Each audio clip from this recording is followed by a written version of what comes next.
दोस्तों, महावीर स्वामी जी जैन धर्म के 24वें तीर्थकर हैं। जैन साहित्य के अनुसार जैन धर्म आर्यों के वैदिक धर्म से भी पुराना है। जैन धर्म के विद्वान महात्माओं को तीर्थकर कहा जाता था।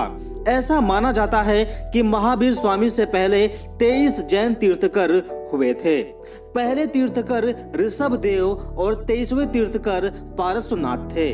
30 वर्ष की आयु में महावीर ने संसार से विरक्त होकर राज वैभव का त्याग किया और संन्यास धारण कर आत्म कल्याण के पद पर निकल गए। तो दोस्तों, आइए जानते हैं महावीर स्वामी जी के संपूर्ण जीवन के बारे में। दोस्तों, चैनल पर नए हैं तो सब्सक्राइब करके साइड में बेल आइकन पर भी क्लिक कर लीजिए।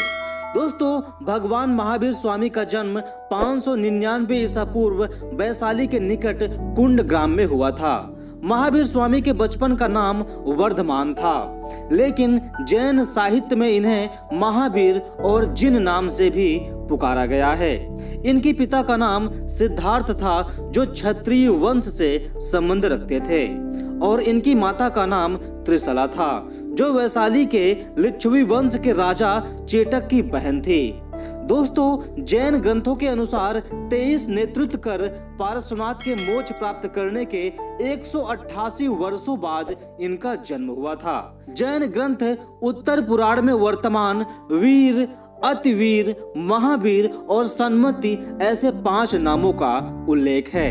राजकुल में जन्म लेने के कारण वर्धमान का प्रारंभिक जीवन अत्यंत आनंद और सुखमय व्यतीत हुआ। बड़े होने पर इनके माता पिता ने इनका विवाह एक सुंदर कन्या यशोदा से कर दिया। कुछ समय के बाद इनके घर में एक कन्या ने जन्म लिया, जिसका नाम प्रियदर्शना अथवा अड़ोज्या रखा गया। दोस्तों, युवावस्था में इस कन्या का विवाह जमाली नामक युवक से किया, जो बाद में महावीर स्वामी के अनुयायी बने। दोस्तों, महावीर स्वामी ने 30 वर्ष की आयु तक गृहस्थ जीवन व्यतीत किया, परंतु सांसारिक जीवन से इन्हें आंतरिक शांति न मिल सकी, जिसके कारण अपने माता पिता के मृत्यु के बाद इन्होंने अपने बड़े भाई नंदीवर्धन से आज्ञा लेकर 30 वर्ष की आयु में गृह त्याग कर दिया और सन्यासी हो गए। दोस्तों, इन्होंने 12 वर्ष तक कठोर तपस्या की। इस अवधि में इन्हें अनेक कष्ट उठाने पड़े। स्वामी महावीर ने दिगंबर साधु की कठिन अंगीकार किया और निर्वस्त्र रहे। दोस्तों, श्वेतांबर संप्रदाय, जिसमें साधु श्वेत वस्त्र धारण करते हैं, उनके अनुसार महावीर दीक्षा के उपरांत कुछ समय छोड़कर निर्वस्त्र रहे और उन्होंने केवल ज्ञान की प्राप्ति भी दिगंबर अवस्था में ही की। अपने पूरे साधना काल के दौरान महावीर ने कठिन तपस्या की और मौन रहे। दोस्तों, जब वे ध्यान मग्न रहकर इधर उधर घूमते थे तो लोग उन्हें डंडों से पीटते थे, परंतु फिर भी वे पूर्ण रूप से मौन और शांत रहते थे। इन्होंने अपने शरीर के जख्मों को ठीक करने के लिए औषधि तक का भी प्रयोग नहीं किया था। दोस्तों, इस प्रकार वर्धमान अपार धीरज के साथ अपनी तपस्या में 12 वर्ष 5 माह और 15 दिन तक लीन रहे और 13 वर्ष में वैशाखी की 10वीं के दिन इन्हें कैवल्य अर्थात ज्ञान प्राप्ति हुआ। दोस्तों, जैनियों के अनुसार इन्हें मनुष्य, देवता, जन्म मरण और इस संसार तथा अगले संसार का ज्ञान प्राप्त हो गया था। इंद्रियों पर इन्होंने विजय प्राप्त कर ली और वे जिन तथा महावीर के नाम से पुकारे जाने लगे। वे बंधनहीन हो गए, अतः निर्ग्रंथ माने जाने लगे। उस समय महावीर की आयु लगभग 42 वर्ष की थी। दोस्तों, ज्ञान प्राप्ति के बाद आगामी 30 वर्ष महावीर स्वामी ने अपने ज्ञान और अनुभव का प्रचार करने में बिताए। उनके धर्म प्रचार के मार्ग में अनेक कठिनाइयां आई, फिर भी वे अपने प्रयत्न में लगे रहे। दुष्ट, अनपढ़, असभ्य तथा रूढ़िवादी लोग उनका विरोध करते थे, परंतु वे उनके दिल को अपने उच्च चरित्र और मधुर वाणी से जीत लेते थे। कभी भी उन्होंने अपने विरोधियों से भी बैर भाव न रखा। जन साधारण लोग उनसे अत्यंत प्रभावित होते थे। दोस्तों, इन्होंने काशी, कौशल, मगध, अंग, मिथिला, वज्जी आदि प्रदेशों में पैदल घूमकर अपने उपदेशों का प्रचार किया। जैन साहित्य के अनुसार बिंबिसार तथा उनके पुत्र अजातशत्रु महावीर स्वामी के अनुयायी बन गए थे। उनकी पुत्री चंदना तो महावीर स्वामी की प्रथम भिक्षुणी भी थी। इसके अलावा महावीर स्वामी की सत्यवाणी तथा जीवन के सरल मार्ग से प्रभावित होकर सैकड़ों लोग उनके अनुयायी बनने लगे।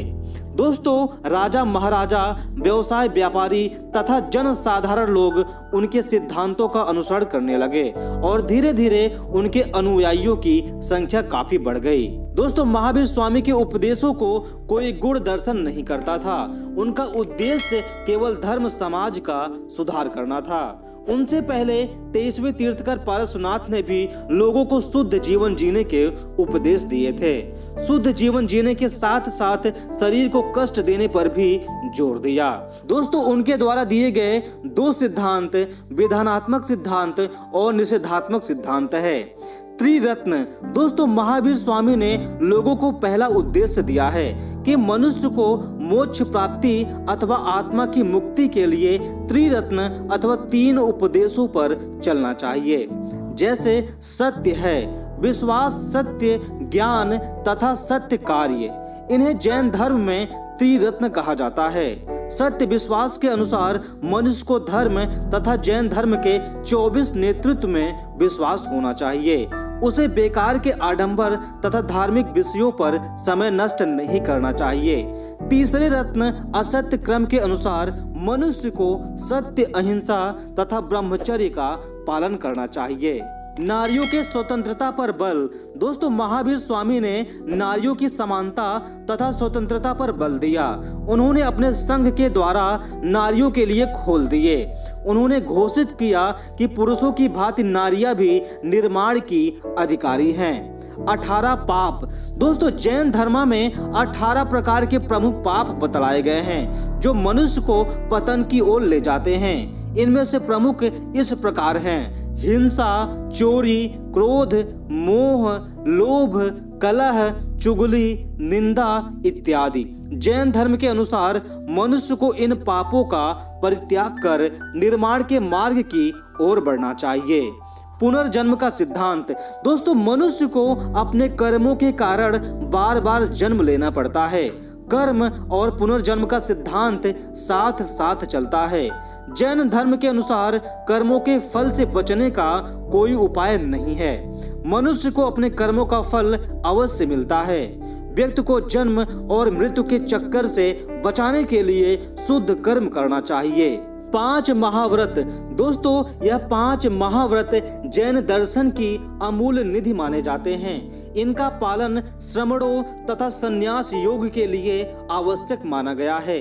जैन दर्शन के 5 महाव्रत इस प्रकार हैं, जैसे अहिंसा महाव्रत, सत्य महाव्रत, अस्तेय महाव्रत, अपरिग्रह महाव्रत और ब्रह्मचर्य महाव्रत। निषेधात्मक सिद्धांत।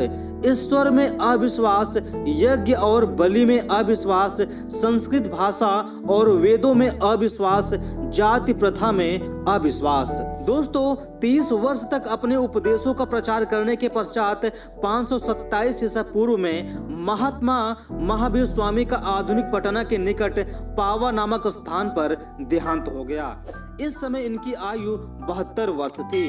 इनकी मृत्यु के बाद भी इनका धर्म फलता फूलता रहा और आज भी विद्यमान है। जैन समाज के अनुसार महावीर स्वामी के जन्म दिवस को महावीर जयंती तथा उनके मोक्ष दिवस को दीपावली के रूप में धूमधाम से मनाया जाता है।